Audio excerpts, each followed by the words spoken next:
everyone! Welcome back to Unintentionally Frenchified, your go-to channel for everything French. If you haven't subscribed, you know what to do. Tout de suite. I am very excited to have a VIP guest on my channel today, Miss Rosie from Not Even French. Hello, Rosie. Hello, salut YouTube. Yes. Oh my gosh, we have not done a video together in so long. I think this is my first long distance video. It is. I wish you were sitting like right next to me and I could reach out and touch you, but you know, this is the best that we could manage, and Rosie is very far away from France in New Zealand, so we're looking at like a 12-hour time difference right now. Crazy. Yeah. But yeah. Today we're going to talk about all things love and Frenchmen and our stories, because we both actually moved abroad for French guys.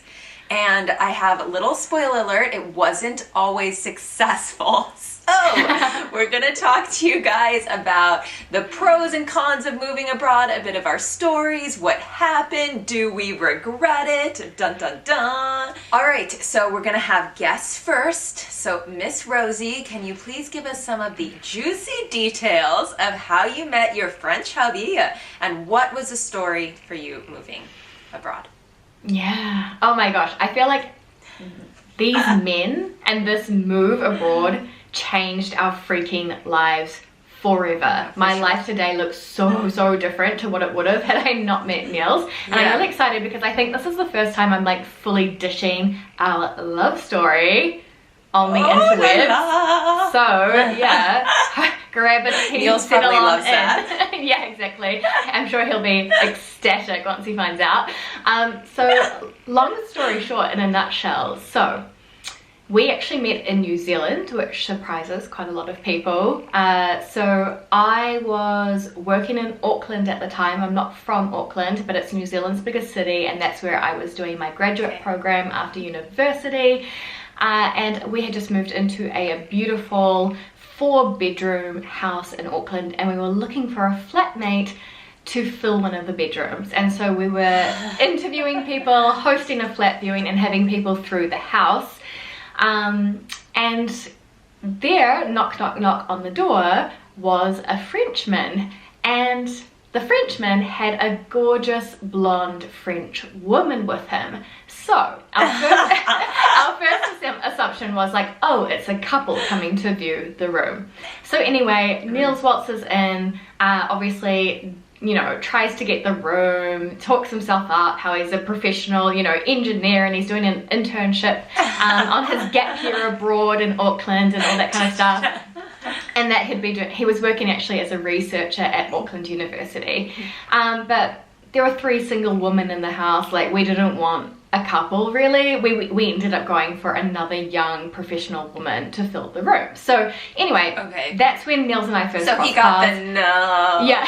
And so I rejected him via email, and I was like, thank you so much for coming to the viewing, wish you luck, next. but no. Yeah, exactly. Like, not giving it any thought whatsoever. Of course I was like, oh, he's good looking, but honestly for me, like, if there's a girlfriend there, I'm just like, he's gay, you know, like it's like the equivalent. Like I'm not even looking in that way. I'm just like, whatever. And then just a few weeks later, now New Zealand is small, but it's not that small. There's still 1.4 million people in Auckland, so it's not like we're not in the middle of nowhere. City. Yeah, it's a decent sized city, right? And a few weeks later, it was St. Patrick's Day, and we actually bumped into each other in town. Everyone was in this like kind of tacky clothing store. It's like H&M, but a bit tacky kind of thing, like cheap clothes, because you're finding green stuff for the costumes, right? So so we bumped into each other in this clothing store, and he was with the blonde French girl. Her name's Alice, by the way.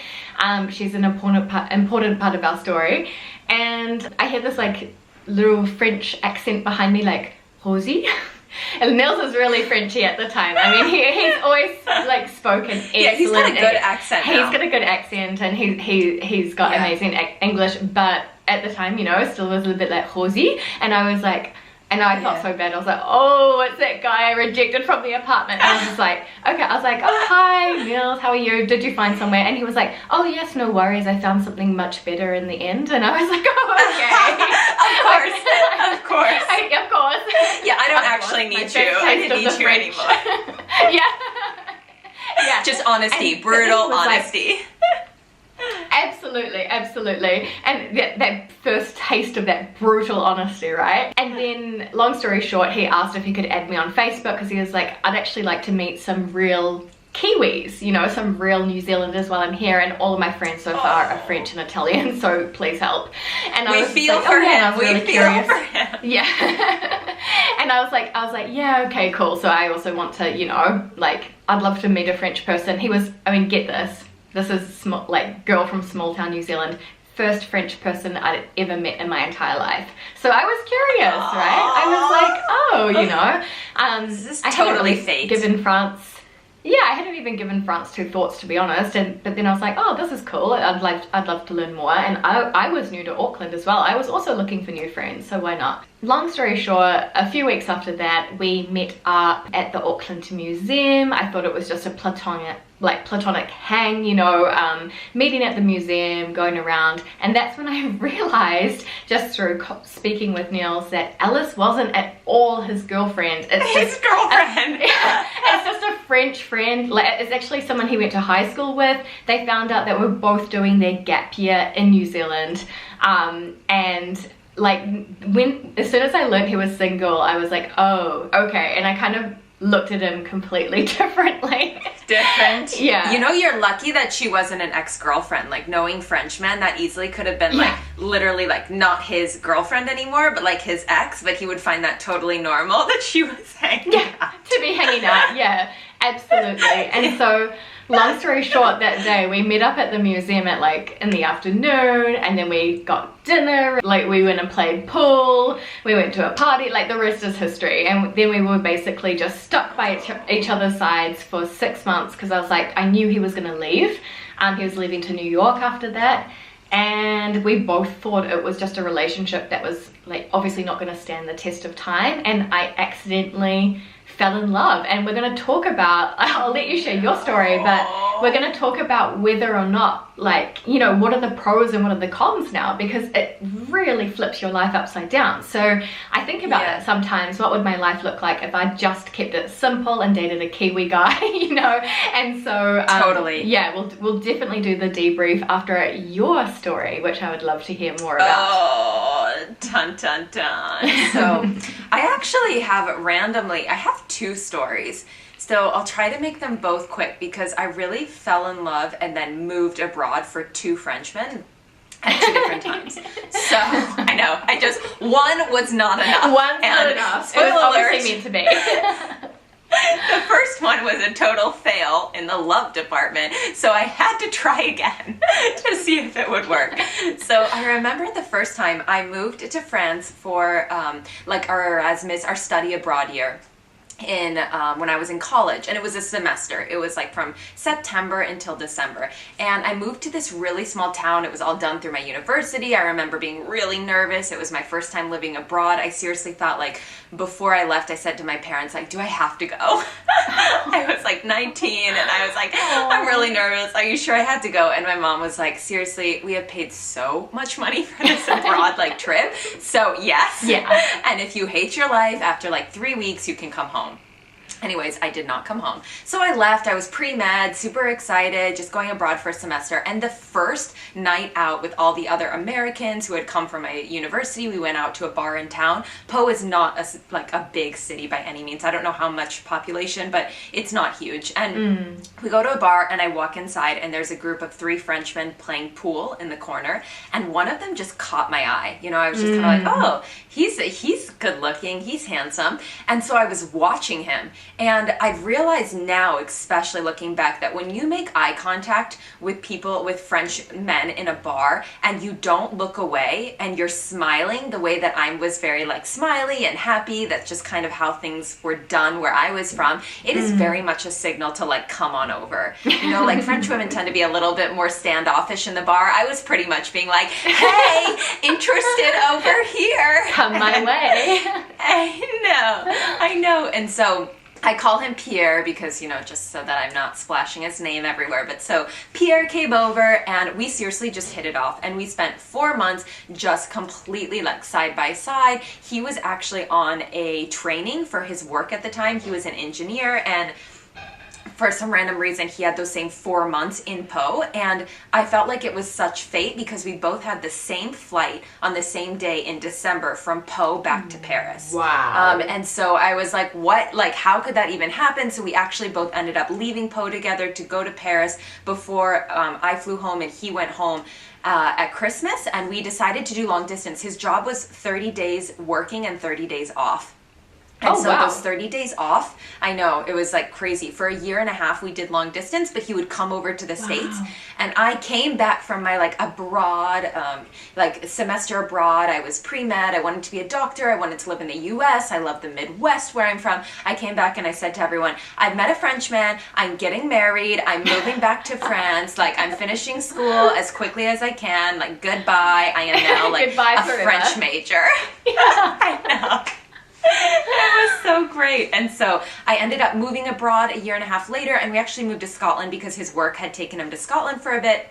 I moved there and we broke up 2 months later. Wow. After all that long distance. All of that long distance, it was insane. After like meeting each other, it felt like such fate. I was so sure it was all going to work out. We did a year and a half of long distance, and we just realized after we like could settle down in more of a normal life and none of, I don't know, some of the like bells and whistles of thinking you're in like this like European fling, you know, and when like real life came, we just realized, you know, it just wasn't a good fit.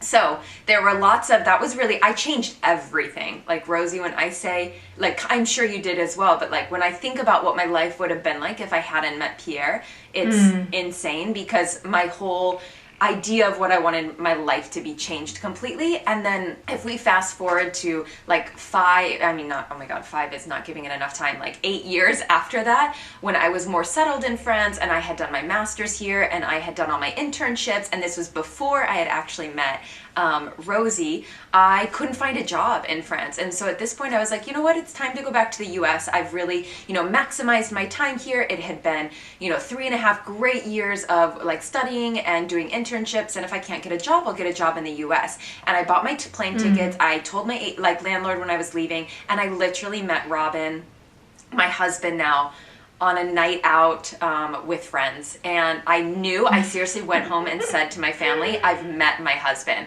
So I told everyone I was moving home. I remember like showing up with all of my stuff. I just got goosebumps. I know, but my poor parents, like, being like, okay, so round 2. I told everybody that I'm moving home. Finally, you guys have round 2. I know. You guys have all, but actually I've met my husband, and this time Robin and I had said, all right, you know what, you can't come back to France just for me. That is such a struggle. You need to come back because you found a good job and because this is like an extra. And I found a job, and you know, within 2 months I was back in France after selling all my stuff and moving home. So, and this one turned out a bit more successfully. So I still have pros and cons to both stories, but those are kind of the 2 love stories with my Frenchmen that just make me go, oh. Yeah. And now you're married with baby. Like you've got your family, and you've just become French as well. Can you believe it? I know. I can't believe it. I just did get my French nationality. It feels like a full circle. It really feels like a full circle. But you know, I really think too, if I had never met Robin, and if my French story with my Frenchmen was something that didn't necessarily work out in the love department, I don't necessarily think I wouldn't have regretted it. I mean, even just having met him and deciding to do something different, you know, led me to living abroad, which led me to all of the pros to living abroad. I mean, it led me to a lot of the cons as well. But But some of the pros. So Okay. let's jump into the negatives first. The cons of having moved abroad for our Frenchies. I would have to say for me, like the very first thing has to be missing friends and family. I don't know that you can't forget the fact that as much as you love living, like I don't know if you feel this way, Rosie, but I feel like now I'm no longer satisfied just in the US or satisfied just in France, because I've got like a part of me in both places. So it's like when I'm in France, I miss all of my friends from home. I miss the people I grew up with. I miss like my college roommate. I miss my sisters, my cousins, my family. And then when we're in the US, well, now I miss like everyone who's part of my life now. You know, I miss you. Well, I mean, now you're not here, but like, you know, you miss like the world you've created in France. And so I feel a bit like I'm never 100% satisfied.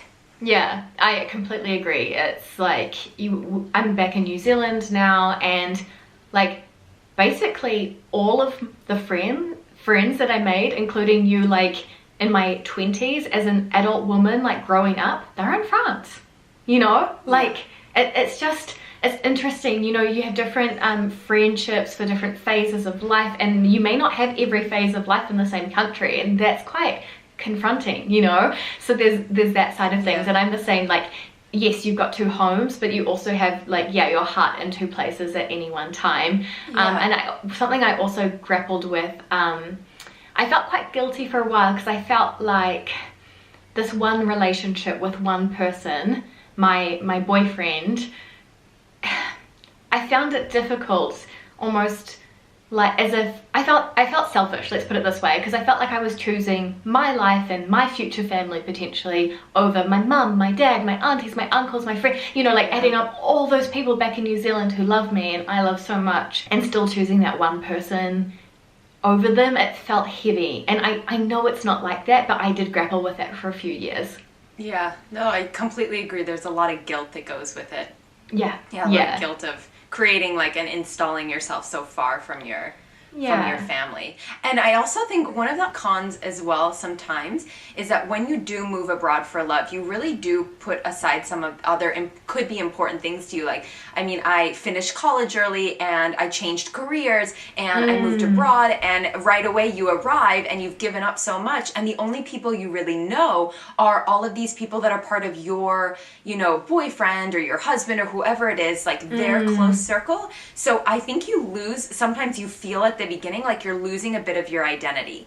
I mean, it depends. Like, I'm not saying that your job should be your identity, but you give up your job, you give up your family, you give up your language, you give up, you know, it's not for good, but you leave a lot of that behind. And I remember when we moved to Scotland with Pierre, with like, you know, very, very much feeling like I had given up a lot. And especially when I arrived, it didn't work out. I mean, you went and you followed Niels, if I remember, you know, to France, and I'm not saying it wasn't hard, but then afterwards it had this positive story behind it. So I don't know how you got over that first initial feeling, because I never got over it with Pierre.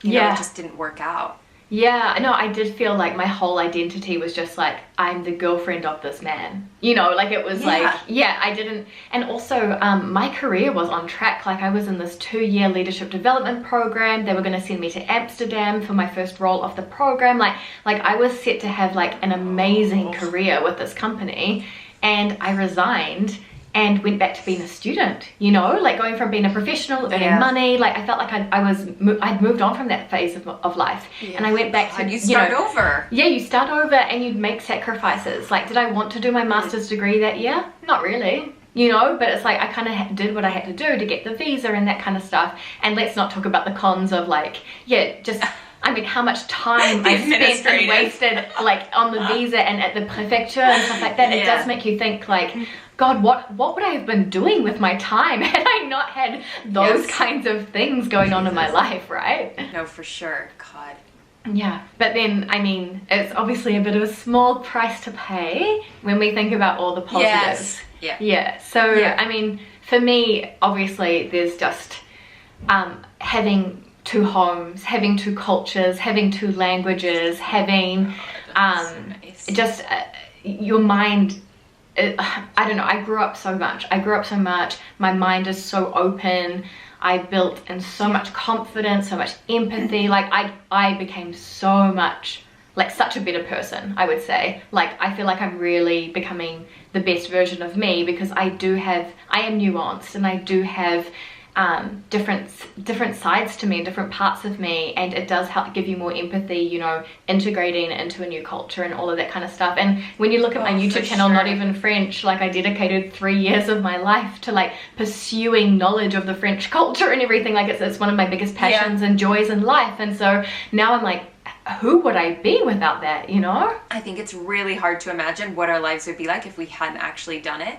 And I also think one of the big things for me that it taught me moving abroad is that, and people used to say it, but I don't think I realized it, like being rich isn't about money, it's about life experiences. And I so 100% feel so rich today because of all of the things living in France has brought, and even all of the things that I learned through Pierre that that blew up in my face, and it blew up very like painfully in my face and in front of all of my family and friends who weren't exactly sure I should be doing this. They felt like I was jumping into something really quick, and it didn't work out. And now today I can look back and say it didn't work out, but that was the best move that I ever made. And it was the best move because it taught me so much about myself. And so, I mean, there are of course cons to moving abroad for love, but I feel like if you do it, kind of having like that positive mindset of being like, you know what, in worst case scenario, I get to live abroad, I get an adventure, I get to learn about myself, I get to, like you said, a new culture, new food, you know, learn so much. And I also think one really positive thing of living in another country is being able to step back and look at the country that you're from and say, oh my gosh, there's so many amazing things about where I'm from. And there are also so many things that I would change if I could. You know, it gives you a very objective view versus, you know, what was not very objective before I lived in France. Oh, absolutely. I feel like you learn like life lessons on crack, right? You just confronted with so many. I'm just going to break down into that song. You get knocked down and you get up again. But you do, like, you learn resiliency. You become resilient. You become just, and you just learn. You're right. It's like total expansion, like everything, like your mind expands. You just become more aware, more objective. You're able to look at you look at everything with a new perspective. It really is quite something. It's something you can't go to school for this. It's so funny because I'm just thinking all of our pros are about ourselves, which is true. Like, we haven't even mentioned the pro of like meeting somebody and seeing if it works, and you can meet like your life partner. All of our pros are like, it's about you, but it is, in some ways it really is, because if that doesn't work out, you can still say there's so many like positive things that came out of the situation. So it ends up being such a growing experience for yourself that it's almost like, why not do it? Like, if you don't have the responsibility at home, do it. But I think, it also depends on the kind of guy you match well with, right? You gel well with. But now that I've dated a Frenchman, I don't think I could go back, you know? Like, I'll be like, if Niels and I don't wait. Once you go French, like, I'm coming back for round 2. Because they are completely different, right? Like, they're a different breed as well. And we've done plenty of videos on this topic, which I'm sure you'll link in your description box, because we've done collabs, we've done solo videos. Like, you guys can see all of the tea that we spill on our lives with our Frenchmen. No stone unturned. All right, Rosie, thank you so much for coming on the channel and dishing everything about your love story. I don't know what, your pros, your cons, everything about meeting your fabulous husband, Niels. I hope he's watching this. If you guys are not subscribed to Rosie's channel, you haven't seen any of her videos, please go check it out. And we have done a lot of collabs together about Frenchmen, so you can find all of that in the description below. We will see you guys in the comments. Let us know what you think about moving abroad for love, maybe dating your European and your Frenchman, and we'll see you there. Otherwise, see you next week. See you. À bientôt. Bisous.